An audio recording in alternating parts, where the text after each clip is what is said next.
Hello and welcome back to the Squadcast, the official podcast of the Glasgow Warriors. Thank you to everybody for tuning in once again this week. Murphy, you are, as per usual, in the co-host hot seat. Yeah. How you getting on? Back. We're good. Progressing week by week, so cannot complain. We're back in the building properly this week as well, as opposed to... Semi-properly. Semi-properly. Still missing hundreds of boys at the A game, and obviously the big game on Sunday. Well, we should probably touch on that, given, there's about 300 different things that have happened since the last time we were on this show. Start with the one that has happened first. International debut for Alex Samuel. Yeah. Very well deserved. Very well deserved. He's had a tricky start of the season, but he's come through pretty well in terms of getting his first cap. Yeah, thought he showed up pretty well as well. He played pretty well. Yeah, my supporter's opinion rather than my technical front five opinion.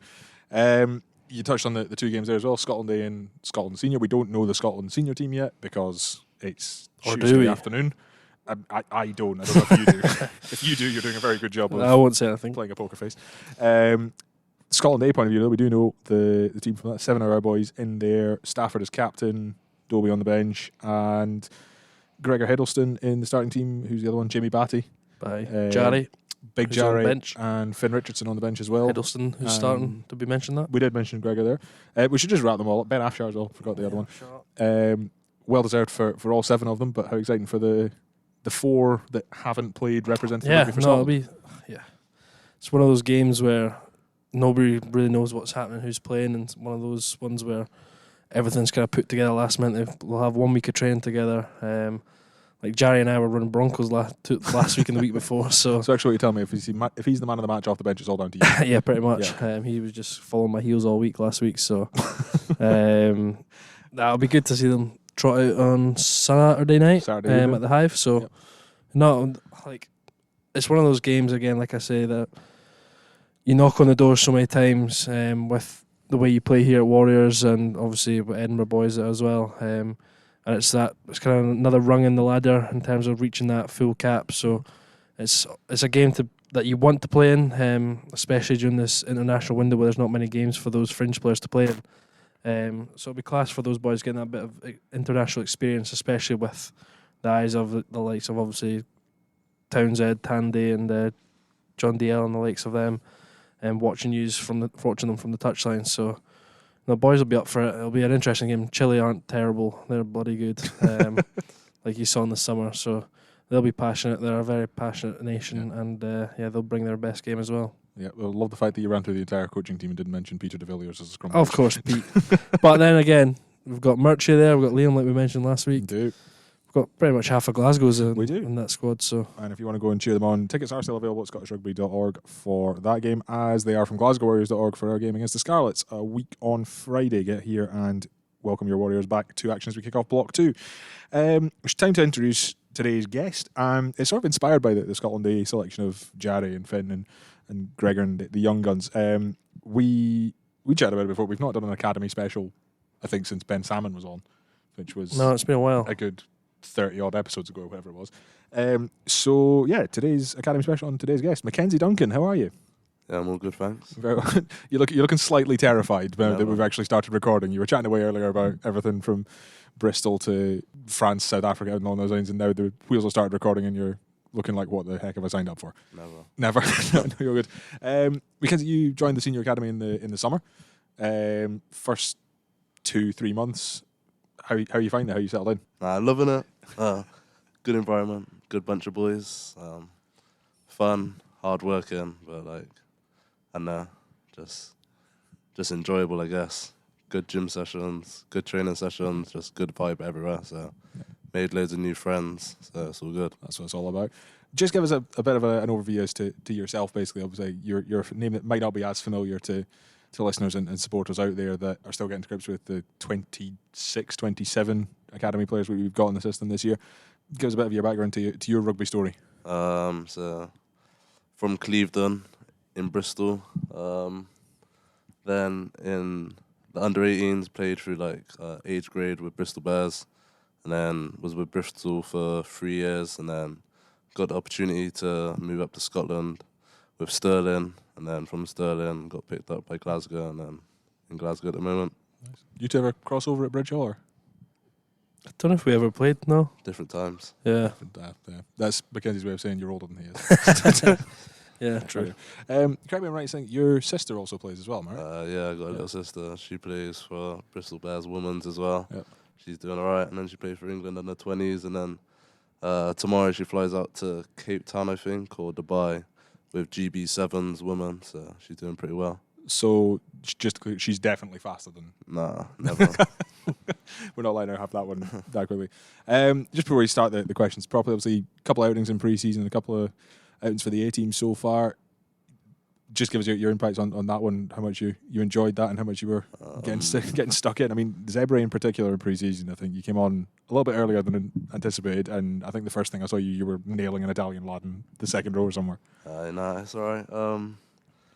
Yeah, Zebre wasn't really one to look back on. It was a bit of a tough one, but it was a nice journey. It was nice to go away with the boys, spend the weekend away and then come back. And then played a Connacht game the day before I got told I was playing, but I had to do a car wash and everything. Had to do a full day of training and then go straight Car into wash the game. isn't a car wash, by the way. No. For the listeners. I was going to come to you for your description of this. Yeah, sorry. Just to make sure the listeners know, that's where you get absolutely beasted by the S&C coaches on the off-feet walk bikes and stuff. So, yeah, like you're saying. 100%. I mean, had a car wash. There is an option where we actually just do a car wash before a game, but I don't know if that would go down particularly well with anybody.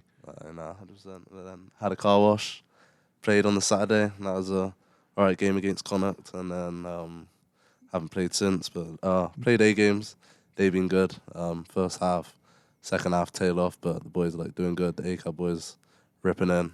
Don't know, a bit of cohesion and we'll be there. Yeah, definitely a lot for the future in there. As you've seen with Jarry and Finn in the Scotland A squad as well. So lots to be excited about when we come back for Block 2. Anyway, on with the Squadcast probably. So for listeners and for Macenzzie, the premise of the Squadcast remains the same. Bunch of questions here. Your job is to answer them the best you can and make sure everybody generally has a good laugh listening to this at the time. So kicking off with question number 1. And feel free to answer this as senior, as academy players, whoever you want to throw under the bus at various points. You are planning a road trip for yourself and one other Glasgow Warrior. Who would be your ideal travel companion, and who would you rather avoid? Me first? Feel free. So I'm going to have to take 2 Yeah. and avoid 1. So I have to be probably, from the A-Cab boys, I have to be Johnny Ventusai Okay. and Ferg, because we've got a little crew going on. Ferg Watson. Yeah, Yeah. we've got a little crew going on in the A-Cab change room. Not bad. It's a little relationship. One that I'd avoid, probably have to be Jake Shearer, just because, I don't know, has to be a bit of Shearer in his little corner. I was going to say, there feels like there's more story there that we're not getting. Why are we avoiding Jake at this point? Nah, there's no story behind it all. It's just Shearer's a bit of a legend in his own way, in his little corner in the changing rooms with his little flavoured water. We love it, so I don't know. He'd be the one we'd avoid. Of your front row expertise, have you come across this particular corner of the changing room? I'm not in their changing room, but Right. yeah, props seem to be an acquired taste at the moment. Like, would you take Norrie? I don't think so. Actually, it depends. I went sauna with him the other day, but I wouldn't take him on a road trip, no. Too much, I don't know, he couldn't just sit there in silence. He'd want to chew your ear off, so I think I'd give him a miss. So Johnny and Ferg is a nice balance of... Weirdness. Okay, that wasn't where I was going with this. Please elaborate. I can't elaborate. We just got a little crew going on. Okay. A little coffee crew. Fair enough. You trust one of them on the aux cord from that? Nah, never. Murphy, you got an opinion from one you'd want and one you'd avoid? One, I'll go with avoid first. I knew you would. If this is going to be one of the Fagerson brothers, we're going to have a lawsuit coming our way. Okay, minus those 2 then. I will go for... I'm trying to think of somebody I spent too much time with already. It's a hard question. Who's a terrible DJ? See, Matt Fagg's a terrible DJ. Genuinely. No, I'll keep them out of it. One to avoid, I will go with Ewan Ferry. Spent too much time with that man for the past few weeks. Yeah, rehab club. Yeah, I'm kind of over his chat now. The robot, or the bot, as Franco likes to call him. Yeah, done with Okay. Fez. Sorry, Fez. And who I'd love to take with me, who I think is good value for money, is Sammy. Nice. Okay. Big Sammy. We are neighbours in the change room now. Nice. So, like Macenzzie said, we've started a wee crew, just a 1-2 crew, me and Sammy. Applications are being taken. Yeah, talk all things scrums. So if you want to join the club, scrums, cakes, and what was the thing we were talking about today? Oh, body weight. I mean, I feel like the cake. So they correlate, yeah. So if you want to join the club, we can expand. And on that somewhat wholesome note, I think is where we're going with this. Yeah. Maybe Wait, sorry. Plus, he's got a new car, so he's good. So he's the driver. He's got a new BMW X5. So yeah, you can't hide money. So me and Sammy will go in his X5. All right. Other cars are available. All right. Question number 2, and this is from across on the East Coast from Rory, who personally was incredibly delighted that Alex made his debut as Madras feature as well. Boo, Madras. Yeah, it had to be done there from you, didn't it? Inspired. Were you at the game on Saturday in any capacity? I was. You were? Yes. Did you see the halftime mascot race? I did not. Okay, the halftime mascot race is going to go down in history as possibly Clyde's most disappointing performance. What happened? We were very bad. Like, who? I don't know. Clyde did not have a good day. I was going to say, I can't say who. No. It was Clyde. So the question inspired by that is, which warrior are you tasking to be the coach and personal trainer for Clyde's redemption arc? Coach and personal trainer? Yeah. Well, so it was what was he bad at? It was an obstacle race that actually, to be fair, all like 8 mascots in that obstacle race were also pretty terrible at, but Clyde was not great. The worst of the... Yeah, so speed, agility, all that good sort of stuff. Who are you backing to improve? If it wasn't for the Clyde? language barrier, I'd pick Seba.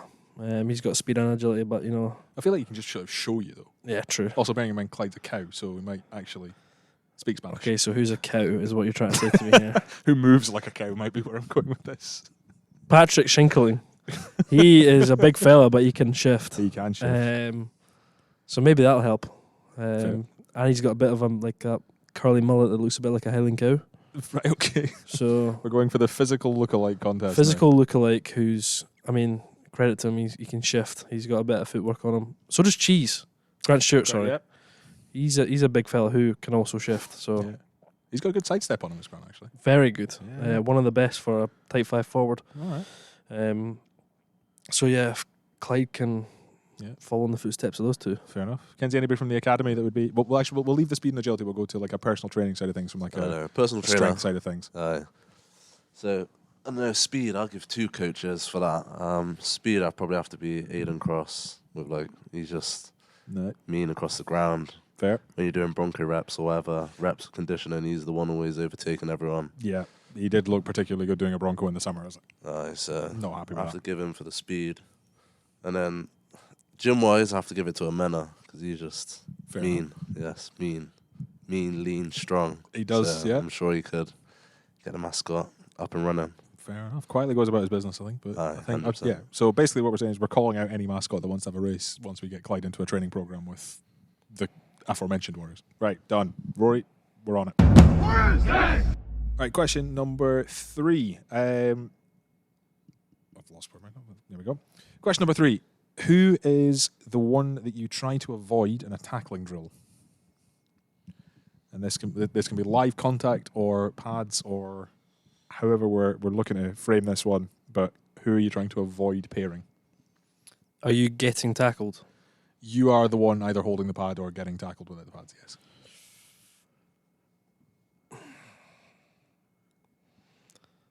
That's a good question. There's not many. I'm trying to think. So back in the day, I know a story about the old Ed Kalman. Yep. He was renowned for breaking people if he was on a pad. I remember hearing a story about when he dislocated somebody's shoulder. What the hell did I say? Story. Somebody's shoulder during a session, and then the following week he did somebody else's AC. Oh, great. So after that, he was told he wasn't allowed to go on a pad. But there's not been anybody like that in here. It's hard because Franco makes, if you're on a pad, you have to work hard. Yeah. You're not just holding the pad. That's one of the things that I think is a big mentality change when Franco came here was the pads.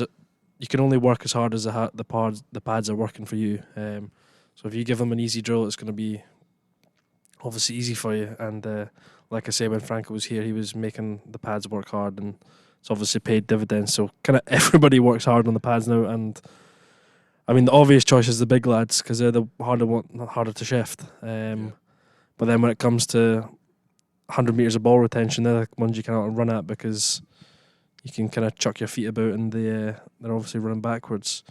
But I remember one person last season who, during said ball retention drill, flew out the line and completely wiped out one of the boys running a short line, which was obviously a good laugh. Was said Matt Fagerson. Okay. That's not where I thought you were going with George Turner, but okay, nice. Well, George as well.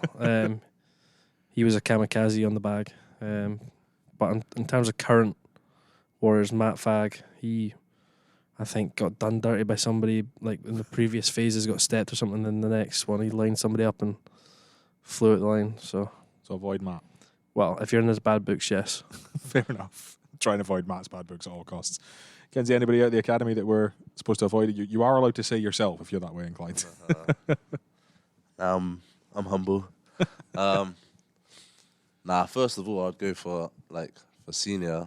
Obviously, we've got a drill called NFL, and then when you get partnered up, you go with someone in the back row, and just Henker, he's just got some mad daddy strength. Like, do you know what I mean? Like, you can't get the ball off him at all. But in the gym, he's not shifting, like, no way. So he's just got some mad rugby strength that you can't do nothing. But in the academy, and probably have to be Jarry when you're doing, like, a little, like, offload drill or something, and he just lands on you awkwardly. Like, that's when you know it's, like... Yeah. Do you know what I mean? Like, the people who just, like, flop on you, like, that's when you're going to feel people who make your life difficult, rather than... 100%. So probably have to be Jarry, the 6'8" of him. He was going to say there's a lot of him coming. I was standing next to him for a bit earlier on. There's a lot of him to tackle as well. 100%. So good luck, Chile, but not that good luck. All right, we will go with one final question for this episode of the Squadcast because I'm aware you guys have got to shoot off and enjoy your freedom for a night off. Last question, and this is where we come from, the Academy special. Which one of the young guns should we be keeping our eye on for the rest of this season? So I will... Who wants to volunteer for this one first? I can give you both thinking time. I can ramble on. I'll go who I... Yep, on you go. I'm going to say Amena. Yeah? He, like Macenzzie alluded to earlier, his gym work is ridiculous. For a winger benching 160, and he shifts some crazy amount of tin in terms of squatting as well. He's also rapid. Yeah, I was going to say, doesn't take anything away from the speed end. No, like he's naturally gifted in terms of his strength, speed, and agility. And obviously, the past couple of years, he's really developed rugby-wise. He's kind of found his flow in terms of the way we play, which is obviously not easy, and it takes a bit of time to get used to. Because we watched him at 20s, and you're like, this man's got potential, and he was really raw back then. And with a couple of years on his belt of decent coaching and a decent training, he could be quality for us. He's got a mental try scoring record as well from Super Series. From 20s as well. Like the man knows where the try line is. He is a bit, well, especially at Super Series or Premiership level at the moment. He is a game changer. Like if he gets the ball, you know there's going to be something happen. And I think the next step for him is obviously breaking into our squad, and I could see it happening in this year especially. And if you're looking in the back three, and you've got the two Kyles and Ollie and everybody potentially in with the senior international boys, it's very good to see that crop of youngsters. So Amena, Fair, Kerr Johnson, all coming through. There's heaps, isn't there? There's Matty Irwin as well. Yeah. There's loads. Pace to burn. Kenzie. I'll change it up. Was going to be with Amena. So forwards wise, I'd probably say Jarry because he's just. I mean, just big to be a second row at the moment in Scotland. That's fit. Good time to do it. Stocks are rising. Yeah. So it helps that Richie went, shall I say. And then obviously a few injuries, red cards, you know what I mean? Yeah. Obviously things going his way, but got good talent, raw, athletic, big boy. And then in the backs, probably have to be JV or Q. Nice. Them two boys in the centre, they're good skill set. Get stuck in, and then they both got good crack. So I mean, Hopefully that wish also him well. helps. I was going to say, I feel like Johnny's definitely got to have a bit about him, given the fact he keeps being named as captain for various bits and pieces. It's good to keep the boys on side. No, 100%. Oh, dear. Yeah, that will do us for this episode of the Squadcast. Macenzzie, thank you very much for sticking around and for joining for the Academy Special. We will see you back out on the pitch at some point in the not too distant future, I'm very sure. Murphy, likewise, we will see you here next week and back on the training pitch and back on the pitch itself, hopefully. Of course. Again, not too distant future. And we will see you all here next week, Warrior Nation. Don't forget your tickets are still available for the Scarlets game on Friday the 29th of November at Scotstoun, 7:35 kickoff. Go ahead to glasgowwarriors.org, pick yours up, pick a couple up for your friends as well. Just buy loads of tickets, basically. In the meantime, he's Macenzzie Duncan, he's Murphy Walker, I've been Craig Wright, and this has been the Glasgow Warriors Squadcast.